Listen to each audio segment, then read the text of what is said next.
దాదాపు ఈరోజు మా ప్లాన్ ప్రకారం ఆర్ఎండ్బి శాఖ వచ్చిన నిధుల్లో కొన్ని మెడికల్ కాలేజీలు, కొన్ని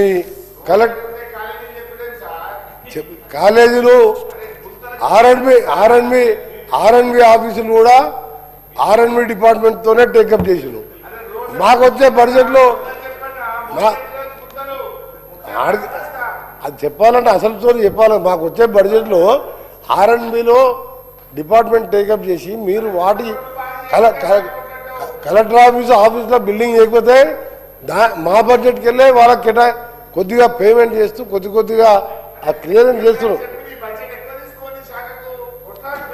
ఆ కట్టినావు కలెక్టర్ ఆఫీసులో. ఇప్పుడు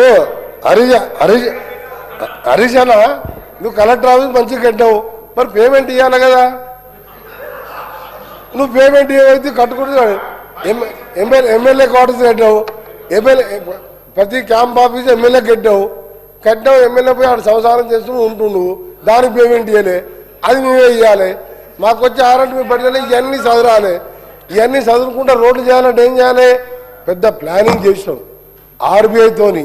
ముఖ్యమంత్రి గారు నేను ఒక 50 మీటింగ్లు అది చెప్తా. అది కాదు సార్ టెక్నికల్ బిడ్ ఓపెన్ చేసిన తర్వాత వారం రోజులకు ఫైనాన్షియల్ బిడ్ ఓపెన్ చేస్తారు. అంటే ఆయన ఫస్ట్ 30%, 20% అంటే మరి వీరే ఇచ్చినట్టుంటున్నారు. హరీష్ రావు గారే వేయించినాము. ఎందుకంటే మీరు పిలిచినంత టెండర్లు ప్రపంచంలో దేశంలో 10 ఏళ్ళల్లో ఏ ముఖ్యమంత్రి ఏ గవర్నమెంట్ ఎన్ని టెండర్లు పిలవలే. చెప్తున్నా మీరు సింగరేణి ఓపెన్ చెప్తా నేను. మంత్రి గారు అరే నేను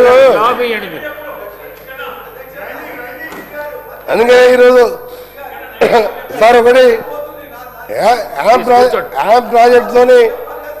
ప్రాజెక్ట్తోని రాష్ట్రంలో మీరు ఎవరు చూడనంత, మీరు ఊహించనంత విధంగా బ్రహ్మాండమైన రోడ్లు రాబోతున్నాయి. కొద్దిగా ఆలస్యమైంది. మీరు చెప్పిన రోడ్లన్నీ కూడా ఇప్పుడు జనగామంతో మొదలుపెట్టుకొని మీరు పెట్టినప్పుడు మన హరీష్ అన్న చెప్పిన రోడ్డు దాన్ని కూడా ఇప్పుడు నోట్ చేసుకున్నా. వెంటనే దాన్ని కూడా నాన్ ప్లాన్ కింద కంప్లీట్ చేస్తాం. Siddipet ring road, Gajwel ring road, ముఖ్యమంత్రి గారు రింగ్ రోడ్డే మీరు పూర్తి చేయలే. ఇప్పుడు మేము చేయాలని ప్లాన్ చేస్తున్నాం. నువ్వు పిల్లర్స్ చేసి వదిలిపెట్టావు. ఇది స్పీకర్ సార్